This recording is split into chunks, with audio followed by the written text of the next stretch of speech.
Hello and welcome back to another review for Fear the Walking Dead, Season 7, Episode 2, 6 Hours. So let's get right into this, and the first thing I do want to talk about is Morgan, and how they've shown how he's completely changed, and how much character development he's had. Because the first thing I noticed is, when he got out of bed at the start of the episode, his Redding wing that he used to always wear is now around his neck. And I really like that. I don't know why I noticed it, I just really liked it, because it showed how much character development he's had. Like, on The Walking Dead, he literally just always wore it. Like, he was always just doing the same thing. But on Fear, I loved how they used him on Fear, where now he has a new woman he loves, and he wants to make a new family. He's moved on, so he's taken the ring off that resembles his old family, but he wants to keep it close to him, but it's not about him anymore, which I really like. It's just the small little things in this episode that really make it. And let's move on to the plot. Well, obviously, you would know this is about Morgan because I just mentioned Morgan. So this is a Morgan and Grace episode, and I really like it because both those two characters I really like, and we learn a lot about both those two characters. We learn a lot about how Grace is and how she's still traumatized by losing Athena, and how Morgan's trying to replace, and Morgan's trying really, really hard to get this perfect family, and he's trying his best to make everything perfect. And you can show some, and it really shows some really good character development in this episode, where they both accept the current situation that they have. They cannot have this perfect life. They cannot bring back Athena for Grace, and I really like how they slowly develop and realize, okay, this is what our world is, and this is how we have to live with it. So let's move on to say what exactly happens in the plot to make this character development happen. So basically, Morgan has built a car and they're trying to escape, and Grace is trying to be like, I just want to die. And they butt heads halfway through the episode, but near the end they just kind of accept, which is great because it shows character development. But the best thing is, we meet this other family, and the best thing about them is they literally look like ghouls from Fallout. They don't even have their nose. They're like Bobby No Nose, Billy No Nose, whatever that fool was called. I just don't know why.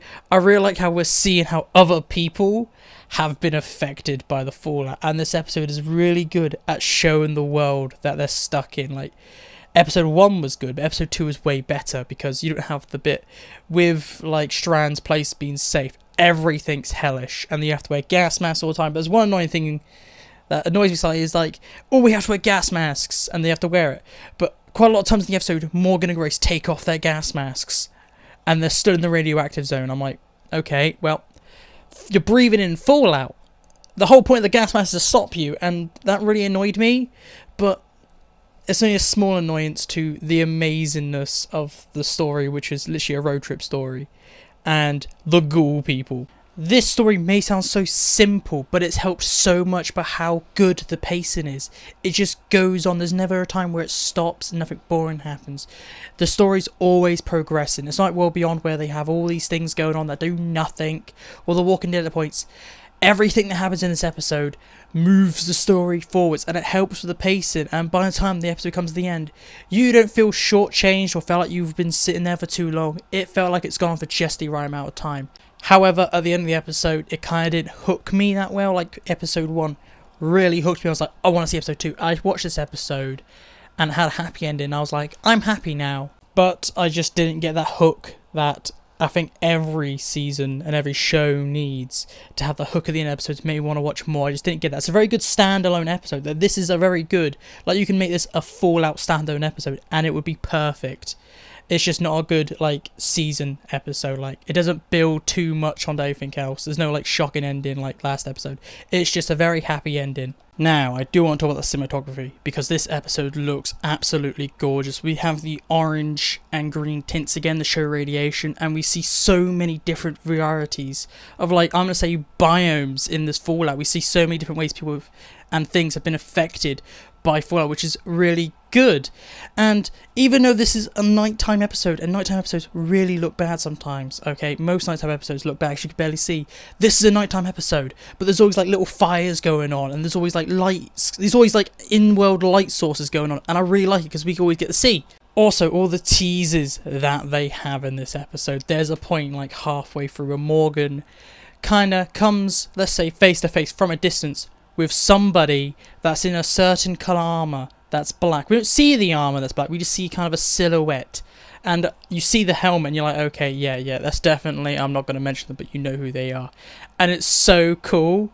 And I really like how they're just like kind of putting little drops here and there, and we get more references to, oh, Alicia's going to head to here. And I really like how it's slowly building things up. It's a very good slow burner story.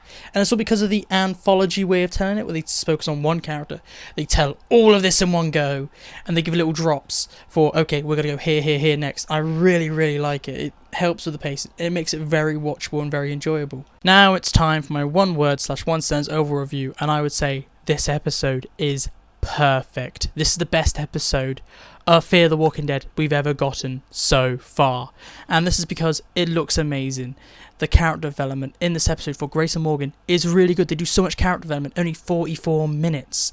The pacing is great, and the story is really good because it's like a very good standalone episode. It's a really good standalone episode. It's not a very good like episode to build on for like big moments, but this is like right at the start of the season, and we have a really good standalone episode that has little Easter eggs to things for later on in the season, and it's great. It really works, and I really recommend watching this. Like, any person like, oh, I'm interested in Fear, I'd be like, okay, watch this. All you need to know, there's a nuke gone off and people are trying to survive, and it would work. This episode is amazing. But what did you think? Have you seen it yet? Please tell me what you think. I'd like to know what your opinions are, and this is it for me. So look on the screen if you want more reviews. Peace out, goodbye, and I'll talk to you more tomorrow. Goodbye.